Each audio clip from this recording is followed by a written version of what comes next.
મહારાષ્ટ્રમાં કોરોના કેસમાં ભારે ઉછાળો આવ્યો છે। મહારાષ્ટ્રમાં મંત્રીઓ સહિત ધારાસભ્યો પોઝિટિવ આવી રહ્યા છે। મહારાષ્ટ્ર કોવિડ ટાસ્ક ફોર્સ ટીમને જવાબદારી સોંપાઈ છે।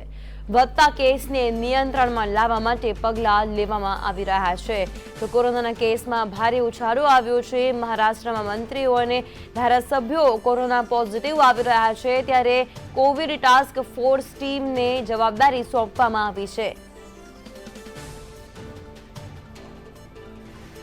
તો વધતા કેસને નિયંત્રણમાં લાવવા માટે હવે પગલાં લેવામાં આવી રહ્યા છે। અમને જણાવી દઈએ કે સાંજથી સવારના 5 વાગ્યા સુધી કર્ફ્યુ લાદી દેવામાં આવ્યો છે। તો બીજી બાજુ હવે ધારાસભ્યો અને મંત્રીઓ કોવિડ પોઝિટિવ આવી રહ્યા છે, ત્યારે કોરોનાના કેસને કેવી રીતે ઘટાડી શકાય તેને લઈને હવે પગલાં લેવામાં આવી રહ્યા છે। સાથે જ કોવિડ ટાસ્ક ફોર્સ ટીમને તેની જવાબદારી પણ સોંપવામાં આવી છે। મહત્વપૂર્ણ છે કે મહારાષ્ટ્રમાં કોરોના કેસમાં ભારે ઉછાળો આવ્યો છે અને કેસનો આંકડો છે તે સતત વધતો જઈ રહ્યો છે, તે ચિંતાજનક છે અને એક બાદ એક લોકો કોરોનાની ભરડામાં આવી રહ્યા છે। તમામ જે મહાનુભાવો છે, મંત્રીઓ છે, ધારાસભ્યો છે, તે કોરોનાની ચપેટમાં આવી રહ્યા છે અને પરિસ્થિતિ વધુ ન બગડે તેના માટે અગમચેતીના ભાગરૂપે જ અત્યારે હવે કોરોનાના કેસને કાબૂમાં લેવા માટેના તમામ શક્ય એવા પગલાં લેવામાં આવી રહ્યા છે। સાંજથી સવારના 5 વાગ્યા સુધીનો કર્ફ્યુ પણ લાદવામાં આવ્યો છે અને લોકોને પણ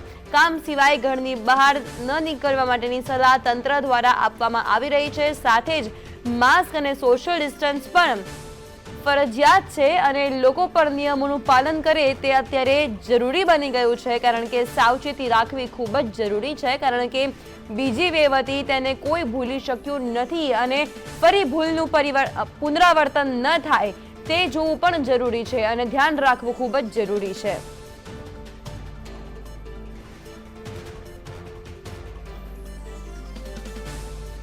તો આ સમગ્ર મામલે મહારાષ્ટ્ર ટાસ્ક ફોર્સના डॉक्टर हमारे साथ जोड़ाई गया है।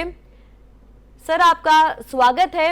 और जिस तरह से महाराष्ट्र में केस बढ़ रहा है उसको लेके क्या कार्यवाही हो रही है अभी और क्या प्लानिंग होगा? महाराष्ट्र में ओमाइक्रॉन के मरीज काफी बढ़ रहे हैं और एक्सपोनेंशियली बढ़ रहे हैं। डबलिंग टाइम बहुत ज्यादा है। आज बंबई में 8,000 के ऊपर मरीज होने की शक्यता है और ये उसके लिए लेकिन दो चीज अच्छी है कि सबको जो तीव्रता है वो बहुत माइल्ड है ये ओमाइक्रॉन की, और जिनको हाई रिस्क कैटेगरी में नहीं है, जिनको कोमॉर्बिडिटीज नहीं है, उनको अस्पताल में जाने की बिल्कुल जरूरत नहीं पड़ रही है। तो हमारे जो कोविड बेड्स है उसमें सिर्फ 7 या 8% प्रतिशत बेड ही ऑक्यूपाइड है अभी। तो 90% बेड अभी भी एम्प्टी है। तो डरने की कोई बात नहीं है, लेकिन हमको डबल मास्क पहनना चाहिए, रिस्पॉन्सिबल बिहेवियर करना चाहिए, टीकाकरण लगवाना चाहिए, और सर्दी खांसी या कोई भी सिम्टम कोविड जैसे लगे तो त्वरित रैपिड एंटीजन टेस्ट या आरटीपीसीआर टेस्ट करनी चाहिए और आपके डॉक्टर के साथ सलाह करनी चाहिए और सिम्टोमेटिक ट्रीटमेंट लेके आइसोलेट करके घर में ही अपनी ट्रीटमेंट लेनी चाहिए। यदि आप हाई रिस्क कैटेगरी में हो तो अस्पताल में जाके ट्रीटमेंट ले सकती है। ये ओमाइक्रॉन की ट्रीटमेंट प्रिडोमिनेटली सिम्टोमेटिक है, मौतें बहुत कम है और सब लोग ठीक हो रहे हैं, रिकवरी भी बहुत अच्छी है। बिल्कुल, ये बहुत अच्छी चीज़ है शशांक जी के रिकवरी रेट है बहुत ही अच्छा है और ज़्यादा है, लेकिन सेकेंड वेव हमने सबने देखा था क्या परिस्थिति थी, वही वापस ना हो उसका क्या ध्यान रखना चाहिए? लोगों को क्या अपील करेंगे आप? सबको यही अपील करूंगा कि इसको लाइटली बिल्कुल नहीं लेना चाहिए। आपको जरूरत नहीं तो बाहर नहीं निकलिए, बाहर निकलते हैं तो गर्दी नहीं कीजिए और डबल मास्क पहनिए, और कोई भी जगह मास्क जब निकालते हैं तो थोड़ा डिस्टेंस रखिए, और टीकाकरण नहीं हुआ रहेगा, हाई रिस्क कैटेगरी में हो गए तो अननेसेसरी बाहर प्लीज नहीं निकले अगले 2 हफ्ते से 4 हफ्ते, क्योंकि ठंड का भी मौसम है। तो थोड़ा सतर्कता और सावधानी बरतना बहुत जरूरी है, क्योंकि बहुत ज्यादा नंबर्स आ गए तो हेल्थ केयर इंफ्रास्ट्रक्चर अभी तो पूरा रेडी है, ऑक्सीजन, वेंटिलेटर, दवाइयाँ, अभी नई दवाइयाँ भी आई है, जैसे मोलनुपिराविर की दवाई आई है जिससे काफी फायदा हो सकता है। लेकिन हमको दूसरी लहर जो थी जब हमको बहुत कठिनाई हुई थी उसका वापस रिपीट नहीं हो, इसलिए मैं सबके आपके माध्यम के तरफ से एक अपील करता हूं कि आप हो सके तो घर में रहिए और मास्क पहनिए, और जरूरत होगी तो ही बाहर जाइए, और 2-4 हफ्ते में इसकी प्रादुर्भाव कम हो जाएगा और थोड़ा सतर्कता सावधानी बरतना बहुत जरूरी है। बिल्कुल शशांक जी, अभी दिसंबर का जो महीना था उसमें कोरोना केस बहुत ज्यादा आए हैं, तो अभी इसको कम कैसे कर पाएंगे हम? ये तो लहर है, ये तीसरी लाट है। जैसे बोलते हैं सेकंड वेव आई थी, ये तीसरी वेव है। ये वेव को तो हमको क्रॉस करना ही पड़ेगा। इसमें आंकड़े बहुत ज्यादा आएंगे, लेकिन हमको 3 आंकड़ों पे अटेंशन देना है कि मौतें सबसे कम है, हमको 0 कोविड डेथ चाहिए। सीवियर जिनको बीमारी होती है, वेंटिलेटर या ऑक्सीजन सबसे कम लगे, ये देखना है। और अस्पताल में लोग नहीं जाए, तो घर में इनका मैनेजमेंट हो या डॉक्टरी निगरानी में ही इनका मैनेजमेंट हो, यही हमारा प्रयास है। और ये हो सकता है। तो हाई रिस्क कैटेगरी छोड़ के ये जो ओमाइक्रॉन वेरिएंट है, इसका मैनेजमेंट हमने पूरे दुनिया में देखा है कि वो इजी है।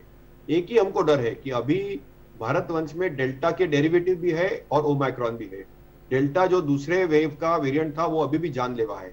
तो ये दोनों को डिस्टिंग्विश करना बहुत मुश्किल है। कभी कभी हम आरटीपीसीआर में एच जीन का डिलीशन देखते हैं, यदि वो होता है तो ओमाइक्रॉन है, लेकिन एच जीन प्रेजेंट होगी तो डेल्टा अभी भी हो सकता है।